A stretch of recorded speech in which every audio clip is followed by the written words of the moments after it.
dealing with the ongoing saga of me not in my workshop. So I was going today to record the guitars leading up to the Harley Benson project, as I'm kind of now calling it in my head. So I need to do a bit of guitar swapping, go and grab those ones where I've got those hidden away, swap them over with these, and do a little bit of prep work first. So 2 seconds, the guitars will change by the magic of video editing, which I'm superbly great at, and we will have a little chat about the guitars that led me on to doing all the Harley Benson kit guitars. So see you in a second.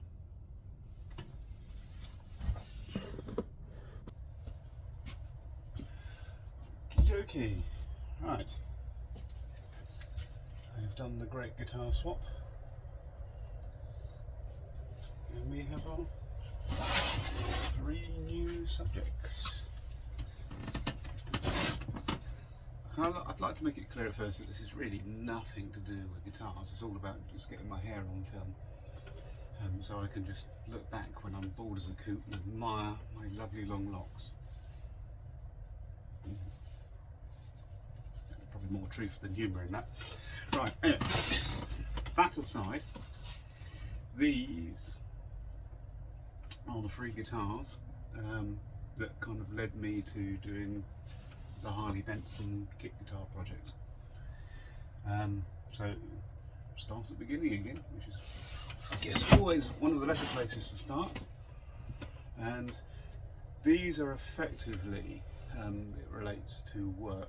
Now, I really enjoy what I do, very proud of what I do, and I think the company I work for is absolutely brilliant. But because I work with vulnerable adults, if I talk about or relate to work in any way whatsoever, I'll have to go through their media department for approval to make sure that I'm not causing any safeguarding issues or breaching any GDPR rules. So I don't talk about it. But I work for a charity within Milton Keynes that actually has 2 charities for it. The residents I support work in a tool shop that I manage, and they work for another charity with its headquarters based in Southampton, which I can mention, Tools for Self-Reliance, because that charity is about refurbishing old tools that go down to the African continent, where people attend college, disadvantaged adults that either had to go out to work when they were younger, or for various reasons, as you can imagine, you know, with civil wars and what's gone on in Africa, you've got hundreds of thousands of people who have never been able to get an education or gain a skill, and we refurbish tools, send those on to colleges, and guys and girls, guys in the general sense of, you know, neutral, everybody is able to get apprenticeships in stuff like textiles, masonry, carpentry, auto mechanics, and all sorts of things, all using the tools that the residents I look after manage.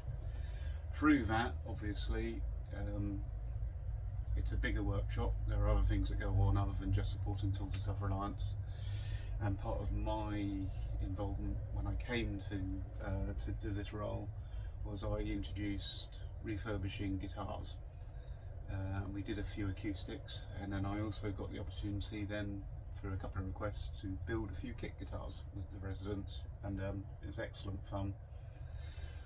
But as always, there's a little bit of market research. I wanted to make sure I wasn't going to buy a naff guitar, so I found some kits I liked and I bought one, made it up for myself before I made them up for other people. And that was this guitar. And for a little bit of fun, I thought we'd try and put a bit of history on this guitar and pretend that it's been belonged to a kind of a protesting punk band. And you know, well, you've got probably a timestamp on when this video is recorded, so you'll be well aware that the Russian-Ukraine war is going on, with nearly a total of 2 million dead at the moment. So I wanted to turn it into a bit of a protest guitar as well, about kind of supporting Ukraine, and hence why it's got all the bits on it which I just explained. So this led on to me to buy, this was actually a Gear for Music kit. I bought another Gear for Music kit and made that for a colleague, and then we bought 2 generic Chinese kits which were the same kit, just being sold by different companies. The only difference was some came with a carved stock head, some didn't come with a carved stock head, but all the parts and the wood were exactly the same. Now, what I like about this is it's incredibly light. It's yeah, it's no weight at all. As I said before, I think I say it wrong all the time, but the wood is kind of piwaffle. I equate it to balsa wood, really, a bit more solid than balsa wood, but I could dig my fingernail in here very easily. It dents like there's nobody's business. It's soft wood, even with the wood filler and wax I put on this. It's still soft. The advantage of it though,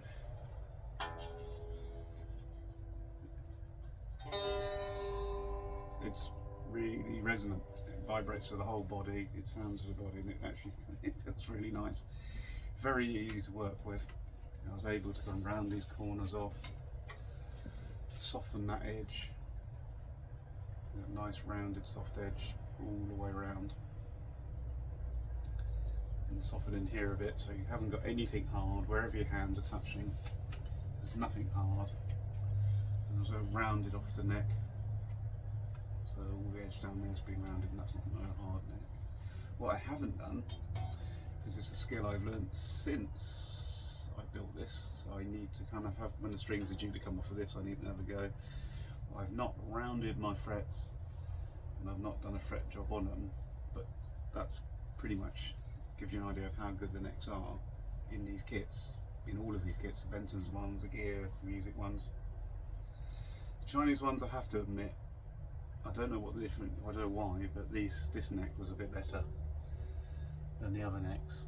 But I do need to do a proper fret job on that and make it nice. And I also think somewhere down here, if I remember rightly, it's buzzing a bit, so I need to do a little work on that. So this was really kind of at the beginning of my guitar building Renaissance Mark III, I think. And what I've done, as I said to you, I pretended it was this lady here. This is an illustration done by my dad in 1970-ish, somewhere between 77 and 79. Actually for, I think it was for Penthouse or Playboy, the Naughty magazine. It came with 3 other illustrations. So I pretended that this guitar was belonging to Kit Kitty, and her band was called the Punk Pussies. So and we've done it up as a protest guitar with the lovely locking tuners in Ukrainian colours, Ukrainian fist there, rose here, and a very obvious message. If you've got spoonerisms, anything that is, the glues come off of my lovely illustration. This is an original as well. So that to me is kind of worth more than most guitars, just this illustration on its own. Very proud of my dad, worked with him for 10 years and very much enjoyed it. So obviously it's had upgrades. It came with the white plastic. I found a vintage cover here and a black one here and some vintage knobs. I ordered some red switching knobs for the red sparkly guitar I'm doing, which is finally coming together. Talk about that later. And I couldn't resist sticking a little red knob on there because they came in 3s. So one for that one, put one on here. I said I need to just put a bit better glue on that. It came off the last time I was playing it. Speaking of which, I'll give it a little tinkle.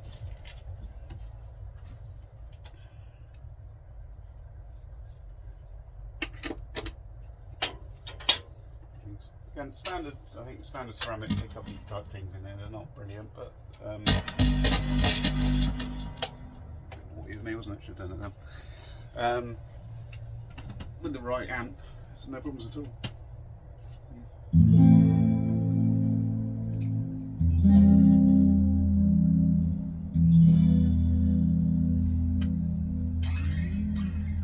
notice I play pretty much the same thing each time, and that's mainly because I don't know how to play a lot, and I'm not very confident in playing much.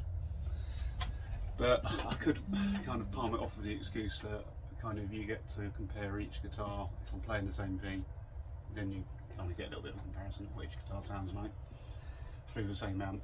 Because I'm of the opinion, I'm in that group where I think most of your noisy your guitar, 80% of it comes through the amp, the rest of it comes through how you play the guitar, and not a lot of it has to do with the pickups. The strength of the signal to the amp, it makes a difference there, and the quality of the signal. So if you're doing recordings and things, yeah, the pickups are going to make a big difference. But if you're just smashing out a tune in your own living room, the amp's going to make the difference and not the pickups. You know, moan at me if you think I'm wrong, but that's my personal opinion.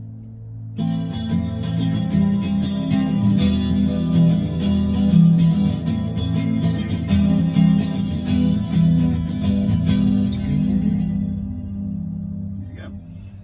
Perfectly nice sound. You know, kind of harsh and spankly and mellow and round. You have all the voices. There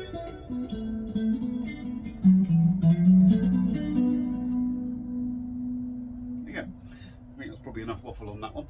This time I will turn the volume down. And up she goes. Right.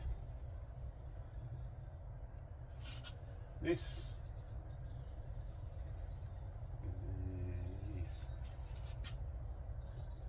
just going to spend a moment tuning it up because it's been on the wall for ages. So give me a moment. Yeah, got it tuned up. You'll notice there's a lot more meat in this one. Let's get it back a bit. The electronics are a lot more crackly. Reason being.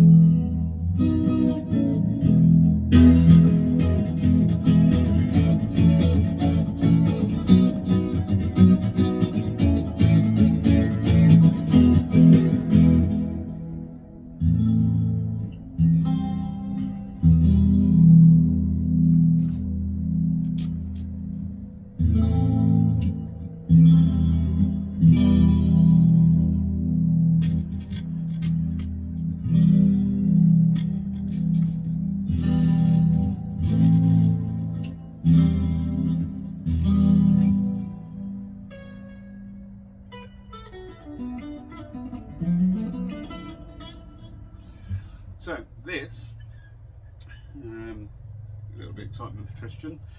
A friend of mine wanted a couple of props for a party he was going to. Went to a charity shop and found 2 guitars. Not being a guitar player, he decided he'd donate them to my work. He paid allegedly, I think, if I remember rightly, he paid £6 for the pair. One I've done up for work. And is at the charity, waiting to be sold to raise some money for them. And the other one, this is where my work can be dangerous. I ended up putting my hands in my own pocket making a donation so I could keep this. This is a lovely little 1968 Tulip K200. Wasn't a very expensive guitar. Yeah, it's one of those mid-ranging, equivalent to a Fender really, about £70, brand spanking new. Obviously interestingly built. The thing I love about it is these are, again, Trisonic Burns pickups, original ones, in working order.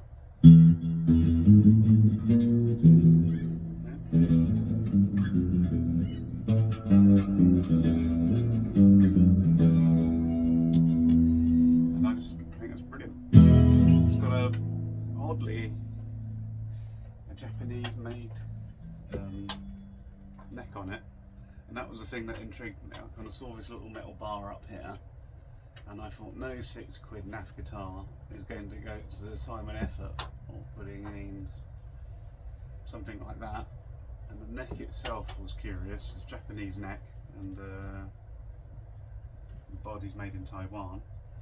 and it was just the kind of quality of this neck intrigued me to go and have a look at it. It had been ebonized, which I don't particularly like, so I took off all the little bits, which I do have a video somewhere. If I can see the video that I did that to, I'll add it to this one.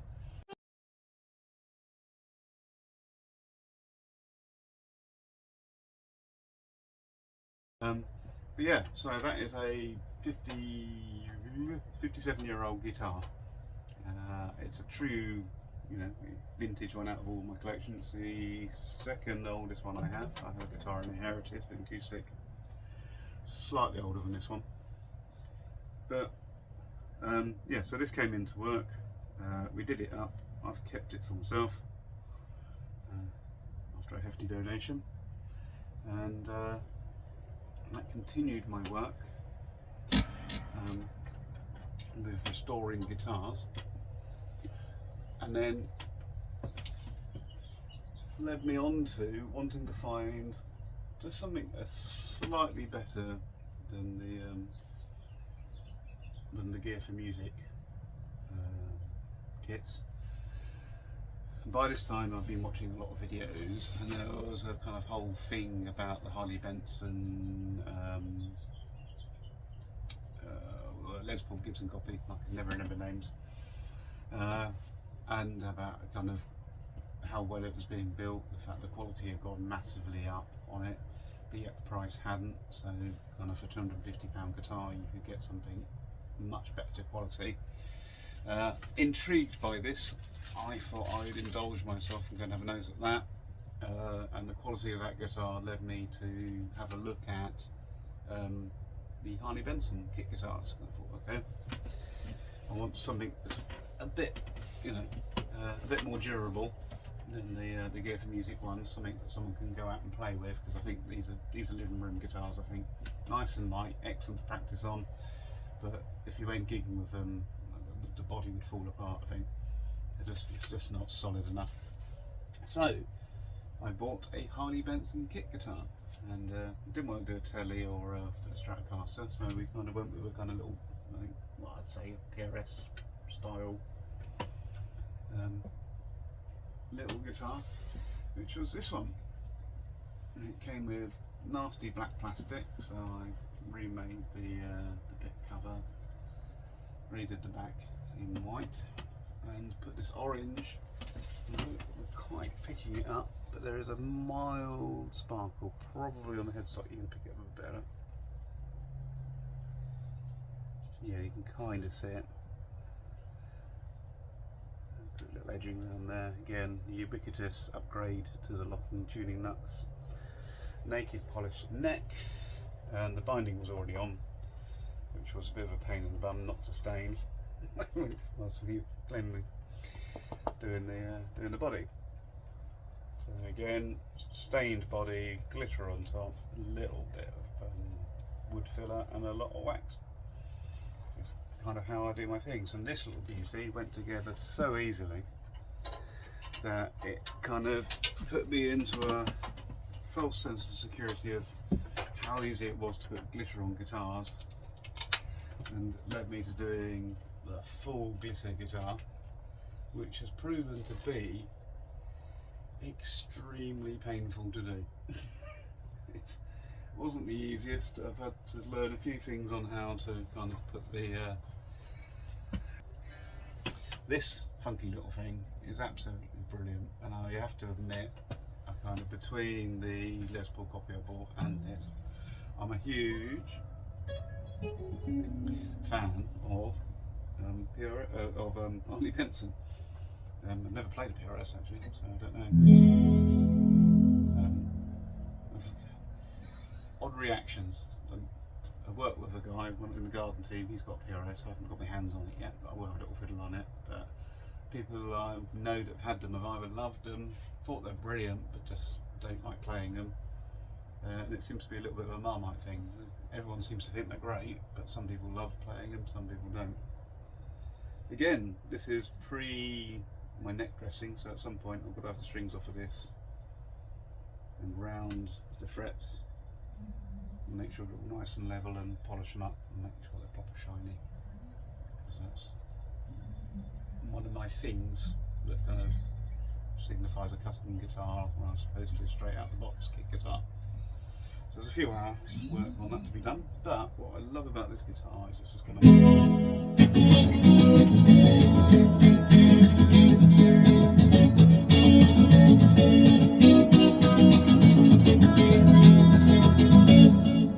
it's just brilliant. I mean, you put it into kind of crunchy mode type thing, and it just really kind of wills you to thump it out.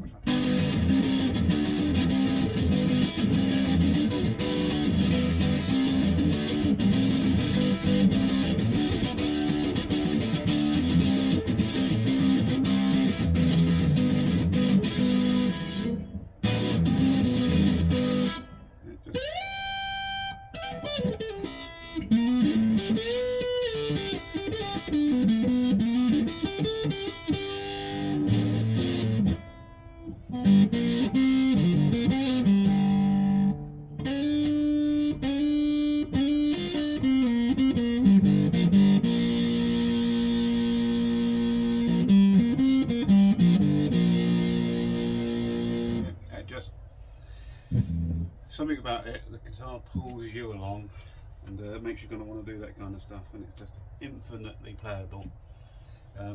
My intention with the Harley Benson kits was to have them for a bit, play them, polish them up, make sure they're all settled in, put some nice strings on them, make sure they're insulated properly, do a really nice net jog on them, and then knock them onto other guitarists and free up a bit of space for me to do some more. I have that one to finish, and then the Harley Benson project is over and done with, and it started with this one. But I have to admit, I'm probably going to struggle to let this one go.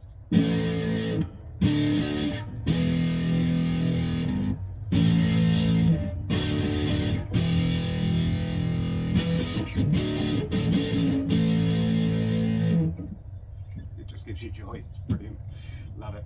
Okay, that's a very, well, it's not brief, this is long ramblings on by me about these three guitars, but it was these three guitars that kind of led me to the Harley Benson project, which we'll do another video on. This is kind of beginnings of the kit guitar world, a little nose up at some of the refurbished we did, and then yeah, and then fully on to Harley Benson kits. So, that's where we've gone, and speak to you again soon.